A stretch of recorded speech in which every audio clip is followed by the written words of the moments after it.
नमस्कार दोस्तों। मैं आज कुछ इम्पोर्टेंट टिप्स देना चाहता हूँ लाइफ के बारे में, जो आप लोगों को बहुत ही हेल्पफुल होगा। ठीक है, तो वो ये है कि आज के यूथ को हम देखते हैं, वो लोग मतलब फिजिकली वीक होते जा रहे हैं। फिजिकली वीक होते इसलिए जा रहे हैं क्योंकि वो लोग अपने बॉडी पे काम ही नहीं कर रहे हैं। वो लोग सिर्फ नडी बन रहे हैं, मतलब किताबी कीड़े बन रहे हैं। वो लोग पढ़ाई तो सीरियसली कर रहे हैं, ठीक है, मैं सबको नहीं बोल रहा हूँ, मगर मैक्सिमम को मैं देख रहा हूँ वो लोग किताबी कीड़े बन रहे हैं। वो लोग क्या करते हैं, मतलब वो लोग पढ़ाई पे बहुत ज़्यादा फोकस रखते हैं और हेल्थ को ध्यान नहीं देते हैं, तो हेल्थ उन लोगों का ख़राब हो जाता है। तो एट द एंड क्या होता है कि न पढ़ाई में मन लगता है, न किसी स्किल्स में, मतलब किसी भी चीज़ में उन लोगों को मन ही नहीं लगता है। कारण एक ही है कि उनकी हेल्थ की वाट लग जाती है। इसीलिए मैं आज के यूथ से कहूँगा कि सबसे पहले फिट फिट रहने के लिए काम कीजिए, अपने हेल्थ के ऊपर काम कीजिए, अपने मेंटल स्ट्रेस के ऊपर काम कीजिए।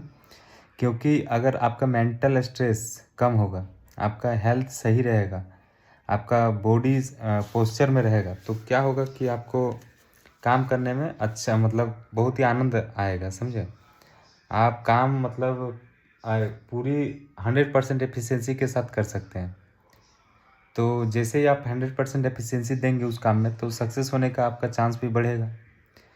तो यही कहूँगा आप लोगों से कि अपने बॉडी पे काम कीजिए, अपने स्ट्रेस लेवल को कम करने में काम कीजिए, ठीक है। इससे क्या होगा कि आप लोग देखेंगे, इसमें आपका ही बेनिफिट होगा।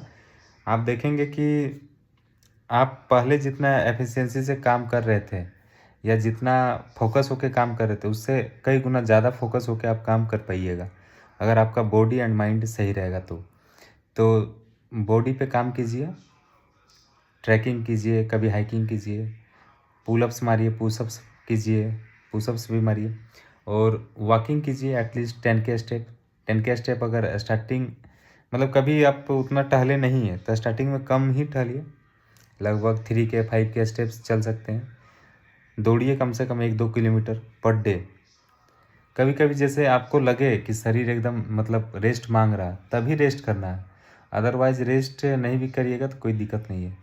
और डाइट पे प्रोटीन लीजिए, कुछ न्यूट्रिशन लीजिए, और विटामिन्स भी ले सकते हैं, विटामिन्स का गोलियाँ आती है, वो सब भी ले सकते हैं, ताकि आपका हेल्थ अच्छा रहेगा।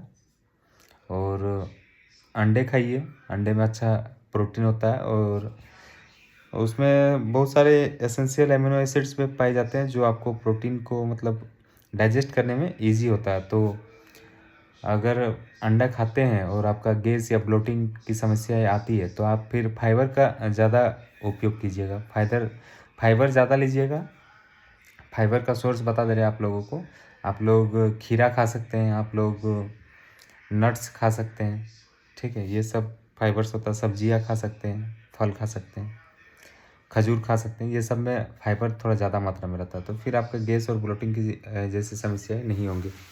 और बस अभी इतना ही कहूँगा कि बॉडी पे ज़्यादा ध्यान दीजिए, किताबी कीड़े बनिए, मगर बॉडी पे उतना ही ध्यान दीजिए जितना आप पढ़ने में ध्यान देते हैं, जितना आप कोई भी एग्ज़ाम्स को क्रैक करने में ध्यान देते हैं, उतना ही ध्यान आपका बॉडी का भी रखना ज़रूरी है। क्योंकि अगर आपका बॉडी मतलब सही तरीके से वर्क नहीं करेगा, एफिशिएंट तरीके से काम नहीं करेगा, तो फिर आप देखेंगे कि आपको कोई भी चीज़ में मन नहीं लगेगा, तो फिर आप उतना प्रोडक्टिव होकर काम नहीं कीजिएगा, फोकस होकर काम नहीं कीजिएगा, तो फिर आपको वो जो जिस एग्ज़ाम्स की तैयारी कर रहे हैं उसमें आपको सफल होने का मतलब चांस कम हो जाएगा, समझे। तो सफल होने का चांस अगर बढ़ाना है, तो आपका mind and body relax and fit होना चाहिए। तो रिलैक्स एंड फिट होने के लिए मैं तो आप लोगों को बता ही दिया कि क्या करना है। और पानी, अपने शरीर को मतलब डिहाइड्रेट रखना, पानी भरपूर मात्रा में लेना है, मिनिमम 2 लीटर पानी पी जाना है एक दिन में। और यही सब स्टार्टिंग कीजिए, और देखिएगा आपका 1 से 2 महीना में आप देखिएगा कि आपका इम्प्रूवमेंट होगा हेल्थ में, आपका बॉडी में इम्प्रूवमेंट होगा, आपका माइंड एफिशिएंसी से काम करेगा, फिर आप समझ पाइएगा मेरे बातों को। ठीक है दोस्तों, तो मिलते हैं नेक्स्ट वीडियो में, तब तक के लिए जय हिंद, जय भारत।